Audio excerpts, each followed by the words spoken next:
So Lauren, you've just returned from watching Spiral. Do you want to do a an exclusive review of Spiral? Sure, I'll keep it extremely non-spoiler, although I'll start by saying that this film both feels completely like a natural part of the Saw universe, and it does feel like something that is a side story, which is what it is. So if you are worried about it fitting into the mythology tidily, it doesn't really apply. It is a side story that acknowledges that the previous films happened, that all the events are still canon, but it doesn't continue any particular story from the franchise up to this point. I will say that it's a very different looking film in many regards to what's come before. It does not look it doesn't look like a Marilyn Manson video circa 1993. Good. Which I think works fine, but we've seen a lot of that. Yeah. This looks more like a police drama from maybe early 2000s. There is some use of gel lighting and other things to harken back to the previous films, but it's much more natural than what's come before. Plot-wise, it's a little bit more of a police procedural than we've ever really gotten before. There's been elements of that in the second, third, and fourth films, but this one really leans in. It's not a supervillain film at all. In fact, it's more like a cozy mystery in some ways. The traps are elaborate, but they're all also a very minor part of the film. Really, if you just had the same characters just killed by a shotgun blast to the head instead, it wouldn't change the plot dynamics or probably the amount of time on screen. It's really a character piece about Chris Rock's character. And I think it'll surprise people because, well, here's the only spoiler I'll give you, is that knowing that the film is about police corruption, which if you watch the trailers, you probably got that sense anyway. They do some very smart things with that. It's about police corruption, but it doesn't use race as the basis of the corruption.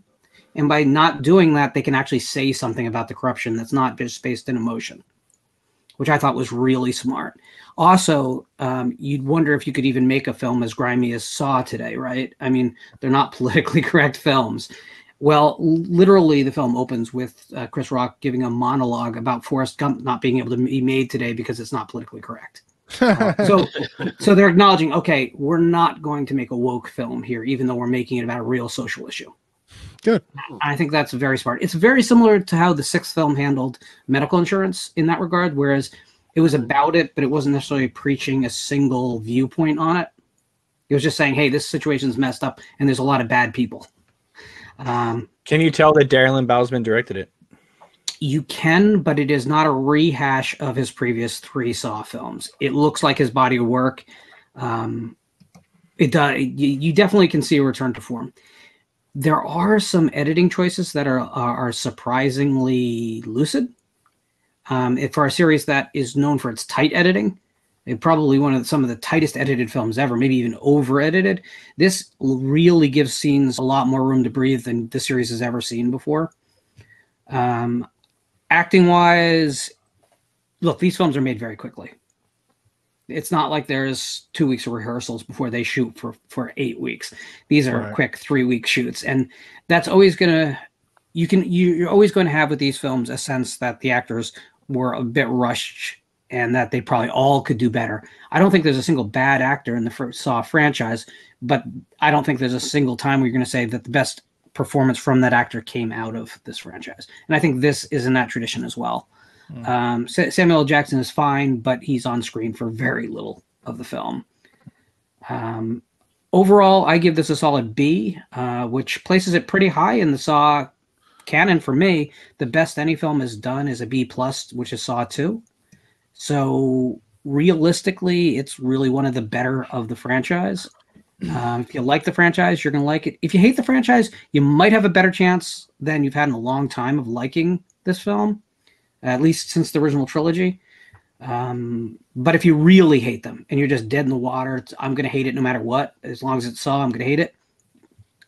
spoilers, you're gonna hate it because it is part of that world, and it still has some of that aesthetic in place.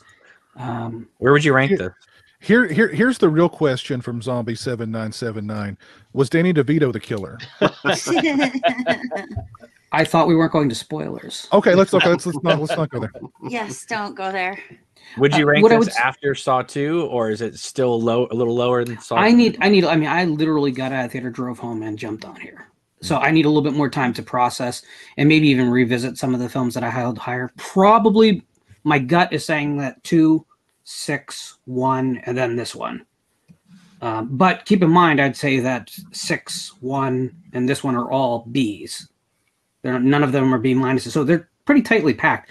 I like this franchise. I know that it's popular to hate this franchise, but I love horror's great postmodern soap opera, which is what the series is. I love the fact that they abandoned having good characters at a certain point, and it just became about a bunch of horrifically horrible people fighting for the legacy of a moral awful person.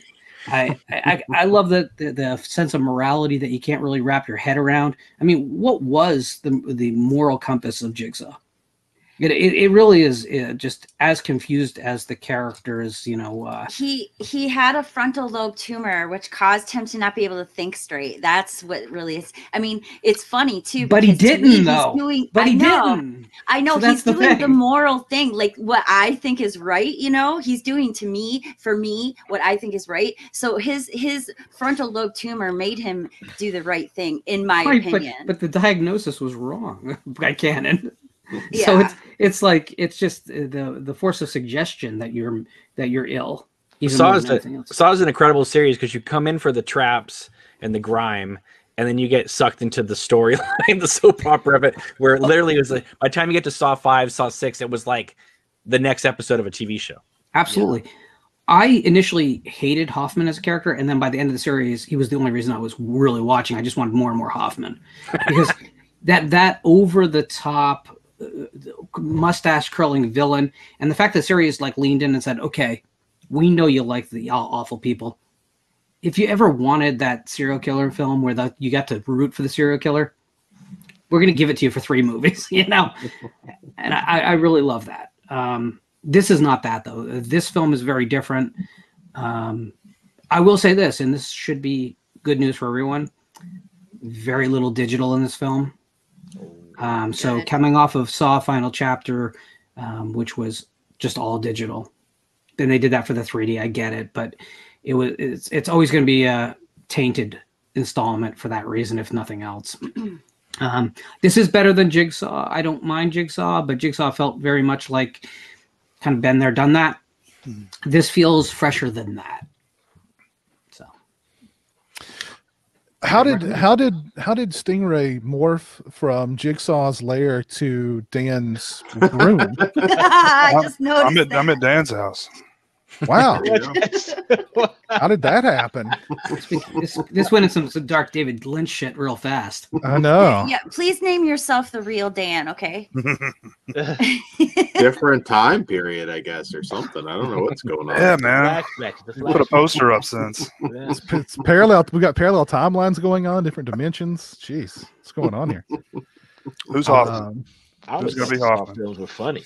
I think they're absolutely hysterical. The funniest parts of the Saw movies to me were always when the people were screaming in the traps, because I take a step back from the actual gore because we're filmmakers and stuff like that and actors. So I just look at this actor just going hysterical and screaming. Like when Carrie Eloise cuts his foot off in the first movie, I think it's the funniest thing I've ever seen in the world. It is funny. It is. The lady at the start of Saw 6 won the best scream award on VH1, and so she got the whole opening. Oh, that's right. That's right. That's cool.